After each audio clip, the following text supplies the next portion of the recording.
शिव महापुराण का द्वितीय दिवस और भगवान भूत भावन देवादिदेव महादेव की असीम कृपा से हम सब यहाँ एकत्र हुए और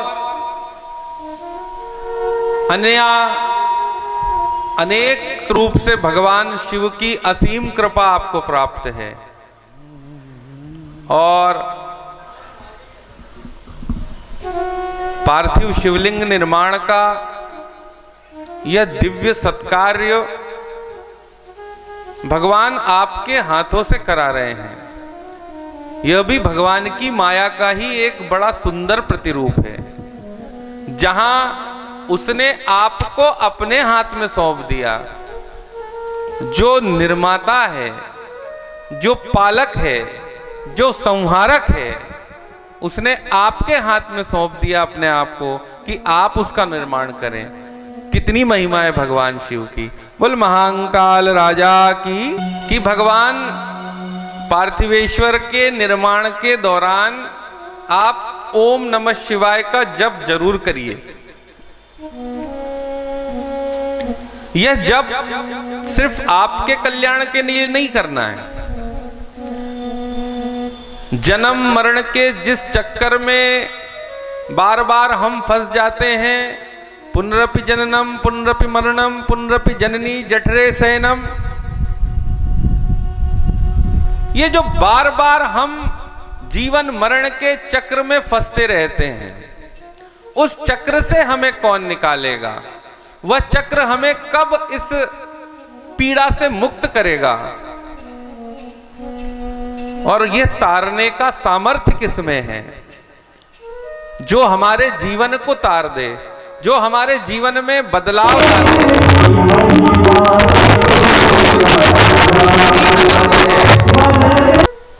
कि जिसको हम 7 दिन में क्या 7 जन्मों में भी पूर्ण नहीं कर सकते। वह हर दिन हमें कुछ नए रूप, कुछ नई विशेषताएं, कुछ नया अनुभव देने के लिए हमारे बीच विराजित रहते हैं। और जब हजारों हजार लाखों लाख की संख्या में वो विराजित हो जाएं और कण कण में वो हों, वह शिव तत्व जो आपको जीवंत रखे हुए हैं। यह सुंदर शरीर भगवान ने हमें दिया और यह शरीर तब तक ही सुंदर है जब तक इसके अंदर शिव विराजित है। जब शिव तत्व गायब हो जाएगा, हमसे दूर हो जाएगा, तो हम निश्चित रूप से क्या हो जाएंगे? शव में परिवर्तित हो जाएंगे। तो वह शिव तत्व ही हमारे अंदर धड़क रहा है, वही हमारी रक्त धमनियों में प्रवाहित हो रहा है, और वो शिव तत्व ही है जो जीवन को और शिव की महिमा हमारे कानों के माध्यम से जाए, पर उसमें कहीं थोड़ा सा संशय है। संशय यह है कि जब एक कान से शिव की महिमा जाए और दूसरे कान से बाहर निकल जाए, तो फिर उसका लाभ कहां? इसीलिए कहा गया है हमारे गुरुजन द्वारा कि शिव महिमा सिर्फ सुनी न जाए, जब कथा कही जाए तो उसे आंखों से पिया जाए। आंखों से। अब जिन्होंने पीठ की है वो तो सुननी से देख नहीं सकते, और आंखों से पिया जाए और हृदय में उतारा जाए। इसीलिए कहा जाता है दर्शन का महत्व, कि जब हम भगवान के समक्ष जाते हैं, देवादिदेव महादेव के समक्ष जाते हैं, तो हम दर्शन करें और उनके सगुण साकार, निर्गुण निराकार एकमात्र देव हैं, जो दोनों रूपों में सहज उपलब्ध हैं और निर्गुण निराकार के लिए ज्यादा आग्रह है जो आप बना रहे हो। सारी समस्या भी चंद्र से ही शुरू होती है। चंद्रमा मनसो जात चक्षो सूर्यो अजायता श्रोत्राद्वायुश्च प्राणश्च मुखादग्निरजायता। चंद्रमा की गति और मन की गति एक समान, और जिसे भगवान शंकर ने कहां धारण किया? मस्तक पर। वो सीधा संदेश क्या देना चाहते हैं? कैसा संदेश है कि आपका मस्तक पूरा अग्नि से भरा हुआ है। हमारा एक क्षण का रुझान में बदलाव और पूरा ध्वस्त करने के लिए पर्याप्त। तो वहां किसकी आवश्यकता है? चंद्रमा की। इसीलिए जो आप लिंग बनाएं उस पर एक चंद्रमा जरूर विराजित करें, बहुत सारे नहीं। और चंद्रमा के द्वारा जीवन में क्या परिवर्तन हो सकते हैं? मन में शांति हो जाए। ज्योतिष की भाषा में कहें तो ज्योतिष कहता है कि चंद्रमा किसी के लिए मां होती है। उस जातक की कुंडली में चंद्रमा मतलब उसकी माता का गोतक होता है। और चंद्रमा ही अगर प्रसन्न हो तो आपको समय पर भोजन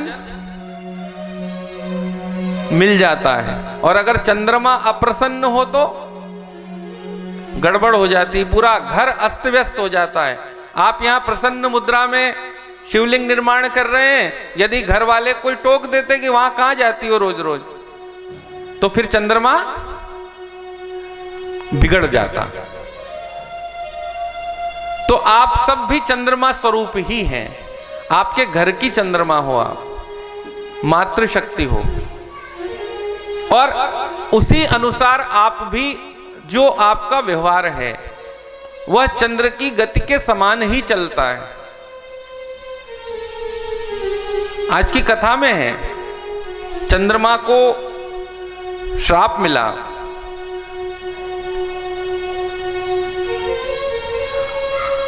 और उस श्राप का प्रतिफल यह है कि उसका हर क्षण बदलाव, स्वरूप में बदलाव होता रहता है। यदि आप भी अपने जीवन के पूरे 24 घंटों पे नजर डालें तो आपको लगेगा हाँ, थोड़ी देर पहले हम प्रसन्न थे, थोड़ी देर बाद हम बिना कारण उदास हो गए, फिर थोड़ी देर बाद फिर हम उत्साहित हो गए, और किसी से मिलके बहुत अच्छा लगा, कहीं जाकर अच्छा लगा, परिसर में पहुंचकर अच्छा लगा, वातावरण में ऊर्जा प्राप्त हुई।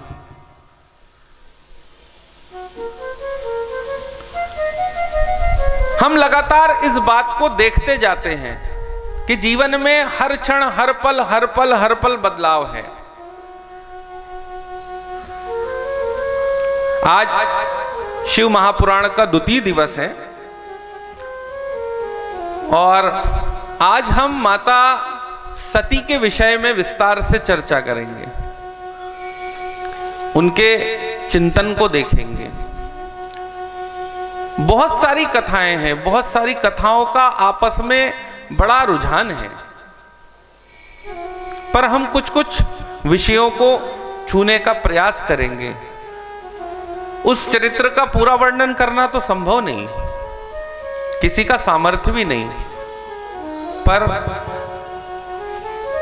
भगवान ने हम पर कृपा की और हम इसको प्रथम बार यहां पर आप तक पहुंचाने का प्रयास करते हैं। 7 संहिताओं में शिव पुराण को बांटा गया। मूल रूप से शिव पुराण देवादिदेव महादेव शिव द्वारा ही सुनाया गया था, और उसमें प्रारंभिक अवस्था में 1,00,000 श्लोक रखे गए थे, किंतु समय काल के अनुसार महर्षि वेदव्यास ने उनको 24,000 श्लोकों में सीमित किया और उनका समय समय पर जब हम पठन करते हैं तो 7 संहिताओं में उसे विभक्त किया गया। प्रथम में हम महात्म्य पे चर्चा करते हैं, द्वितीय दिवस में हम उसके सती खंड पर चर्चा करेंगे कि देवी सती ने किस प्रकार से भोलेनाथ को मनाया। हमारे यहाँ 2 ही प्रमुख वक्ता हुए। सबसे पहले भगवान शिव, जिन्होंने मां पार्वती को सारे चराचर जगत की जानकारी उपलब्ध कराई कथाओं के माध्यम से। उसके उपरांत ब्रह्मा जी ने अपने पुत्र नारद को कथाओं के माध्यम से इन चरित्रों का पूरा विवरण बताया और उसके बाद नैमिषारण्य जैसे पुण्य पवित्र स्थल पर सूत जी ने शौनक आदि 88,000 ऋषियों को यह विवरण उपलब्ध कराया और उसी परंपरा के निर्वहन में हम लोग भगवान के सुंदर चरित्रों को आगे सुनते हैं, समझते हैं, जानते हैं। और जो लोकाचार में हमारे द्वारा कई प्रश्न ऐसे होते हैं जीवन में जिनके विषय में हम निश्चय नहीं कर पाते कि ऐसी स्थिति बनेगी तब हम क्या करेंगे, यदि हमारा ये रिश्ते वाला ऐसा करेगा तब हम क्या करेंगे, वो ऐसा करेगा तब हम क्या करेंगे। उस समय पर यह ग्रंथ हमें अपने व्यवहार में किस प्रकार से धैर्य रखना है, किस प्रकार से हमें लोकाचार में पालन करना है, हमारे रिश्तेदारों से हम कैसा संबंध रखें, हमारी माँ के प्रति हमारा क्या दायित्व है, हमारे पिता के प्रति हमारा क्या दायित्व है, हमारे परिवारजन भाई के प्रति हमारा क्या दायित्व है, हमारा नैतिक चरित्र कैसा होना चाहिए। इन सब विषयों पर कथाएं बहुत सारी विस्तार देती हैं।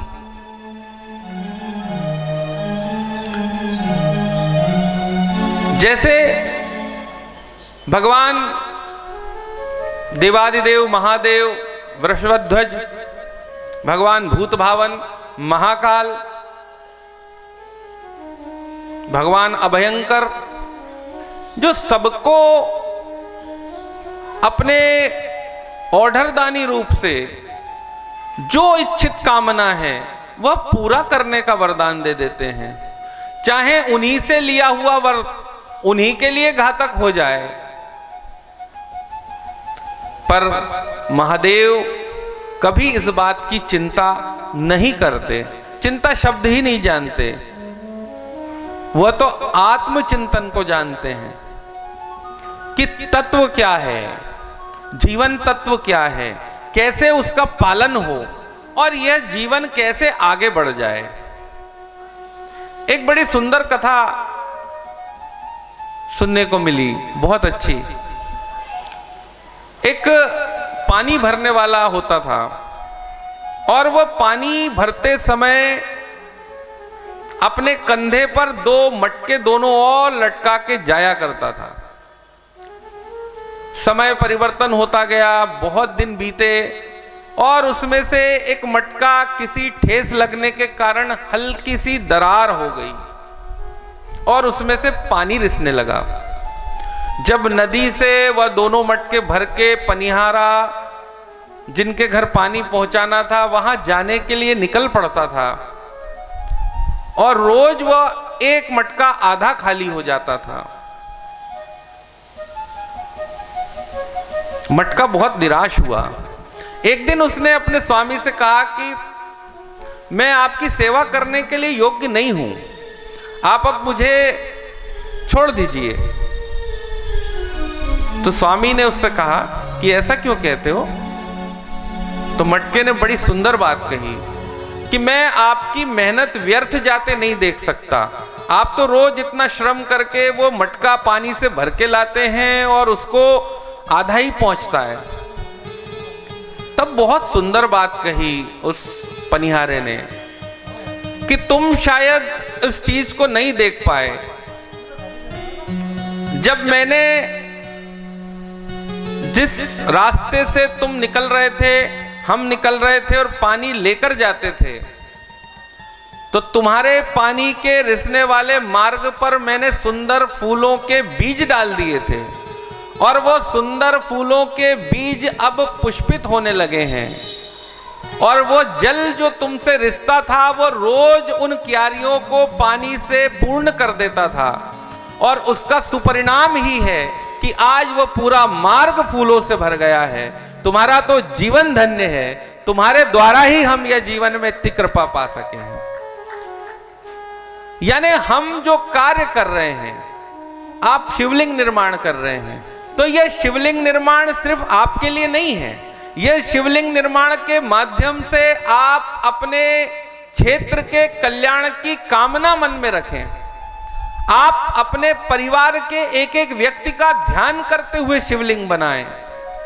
आप ये देखें कि यह शिवलिंग मैं जो निर्माण कर रहा हूं वह लोक कल्याण करे कि हे देवादिदेव महादेव, मैं तुम्हारे जितने रूप बनाते जा रही हूं, इतने रूपों में आकर तुम मेरी सहायता करना, हर पल मेरी सहायता करना। जब मुझे जरूरत हो तब मेरे साथ रहना और जब मुझे जरूरत ना हो तब भी मेरे साथ रहना, क्योंकि तुम ही इस सृष्टि के कर्ता हो, पालक हो, सृजक हो, संहारक हो। तुम ही तो हो जिससे यह चराचर जगत निर्मित हुआ है। हमने बात की कि किस प्रकार से हमारे जीवन में रिश्तों का महत्व है और उसी पर हमारे ग्रंथ क्या कहते हैं। शिव महापुराण में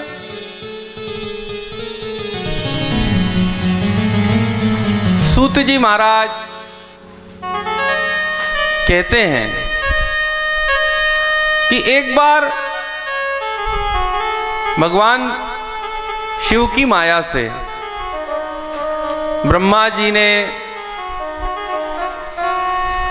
इस सृष्टि के पालन के लिए रचना की और वह रचना हुई एक सुंदर कन्या के रूप में, जिसका नाम था संध्या। सांवला रंग, एक सगुण नारी कन्या जिसका जन्म हुआ और भगवान की माया के बिना, माया के वशीभूत हुए बिना इस संसार में कोई घटना घटित ही नहीं होती। उसी के अनुरूप जब घटना घटित हुई तो ऐसी हुई कि माया के वशीभूत होकर ही उस सुंदर कन्या को देखकर ब्रह्मा का मन भी डोल गया और मन विचलित होने लगा और जिसके कारण वह मन विचलित हो गया उसका नाम, उस पुत्र का नाम मनमथ रखा गया, जिसके कारण मन में काम प्रवेश कर गया, मदन बनने लगा, उसका नाम दूसरा मदन रखा गया। और जिसके अंदर भयंकर अहंकार भरा हुआ था, उस अहंकार की वजह से उसका नाम कंदर्प भी पड़ा। ब्रह्मा के उस पुत्र की वजह से, जिसके पुष्प स्वरूप के कारण और भगवान शिव की माया के वशीभूत होकर ही उसे 5 बाण दिए गए।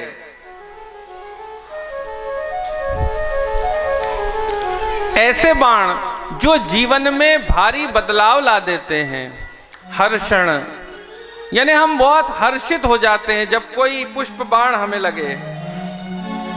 रोचन, मोहन, शोषण और मारण, इस जीवन में काम रूपी ब्रह्मा जी के उस पुत्र ने ये 5 बाण रूपी शस्त्र पाए और उन शस्त्रों के माध्यम से पुष्पों का धनुष लेकर जब वह ब्रह्मा जी के सामने उपस्थित हुआ तो ब्रह्मा जी से उसने पूछा कि हे पिता, आप मुझे बताइए कि मैं क्या करूं, मेरा क्या कार्य है। तब ब्रह्मा जी ने अपने पुत्र काम से कहा कि तुम इतने बलशाली रहोगे, तुम्हें सभी देवताओं की कृपा प्राप्त रहेगी, तुम्हारे अधीन मैं स्वयं ब्रह्मा रहूंगा और वासुदेव भी तुमसे बाहर नहीं रहेंगे। तुम जिस पर अपने शस्त्र का उपयोग करोगे वह तुम्हारे वशीभूत होकर माया के अनुसार कार्य करने के लिए मजबूर हो जाएगा। और जब ऐसी लीला रची गई माया से ऊपर रहने वाले भगवान शिव द्वारा, तब वह घटित हुआ जो कि आज भी समाज के लिए एक उदाहरण है। अपनी पुत्री को देखकर उनके मन में और जितने ऋषि मुनि थे उनके मन में कहीं कामासक्ति का एक दृश्य उत्पन्न हुआ, क्योंकि काम ने अपने 5 अस्त्र उपयोग कर लिए थे और जब 5 अस्त्र उपयोग हो गए तो फिर किसी को बचा पाना मुश्किल रहा और अपनी पुत्री को देखकर मन में काम भाव जागृत हो गया, जिससे पूरे लोक में हाहाकार मच गया और काम ने स्वयं भगवान देवादिदेव महादेव की स्तुति की कि हे प्रभु, यह क्या अनाचार होने जा रहा है, आप ही बचाइए। और बस कुछ घटित हो उससे पहले ही आकाश से देववाणी होने लगी। भगवान शिव स्वयं बोलने लगे कि हे ब्रह्मा, तुम्हारे मुख में वेद रखे हैं, तुम्हारे द्वारा वेद वाणी कही गई है और तुम इस प्रकार से पतित हो जाओगे तो इस लोक का क्या होगा। और इस प्रकार से जब धिक्कारा जाने लगा तो तुरंत बहुत ज्यादा घबराहट से ब्रह्मा जी को पसीना आ गया और उससे मरुदगण पैदा हुए। दक्ष को भी पसीना आया, उससे पितृ पैदा हुए और इस तरह से इस संतति का आगे निर्वहन हुआ और उस घटना से वह बच गए। परंतु जो हुआ वह भी लोकाचार में, लोक प्रवृत्ति में बहुत गलत था। ब्रह्मा के मन में यह भाव बैठ गया कि शंकर जी ने, शिव जी ने, देवादिदेव महादेव ने मेरा अपमान कर दिया, मुझे नीचा दिखा दिया और मैं उनसे इसका बदला जरूर लूंगा। मैं उनको ये तो बताऊंगा कि आपने सिर्फ मुझे ही नीचा क्यों दिखाया, मेरे पुत्रों के सामने आपने मुझे नीचा दिखाया। और इस भाव से निवृत्ति के लिए वो छटपटाने लगे। जब उन्होंने अपने पुत्र काम को आदेश किया, जब वो इस छटपटाहट में थे तो काम रति के साथ ब्रह्मा जी के समक्ष उपस्थित हुआ और उसने आदेश मांगा कि आप मुझे आदेशित करिए, मैं क्या कर सकता हूं। ब्रह्मा ने कामदेव और रति को यह आदेशित किया कि तुम जाकर योग बल से युक्त, तपोबल से युक्त, किसी भी प्रकार की माया छल प्रपंच में न पड़ने वाले देवादिदेव महादेव को इस बात के लिए तैयार करो, अपने जितने अस्त्र शस्त्र सब प्रयोग कर डालो कि वह किसी स्त्री से विवाह कर लें, उससे संपर्क बना लें, इस संतति के निर्वाह के लिए आगे आ जाएं। अपने पिता की आज्ञा पाकर कामदेव ने डर से, भय से विनती की कि वह देवादिदेव महादेव अपने तीसरे नेत्र की धधकती ज्वाला से मुझे भस्म कर देंगे। आप जानते हैं, फिर भी आप मुझे ऐसी जगह भेज रहे हैं। उनको कोई प्रभाव, मेरे द्वारा लाख प्रयास करने के बाद भी शायद मैं संभव न हो सकूं, पर पिता की आज्ञा के वशीभूत अपने सहचरों के साथ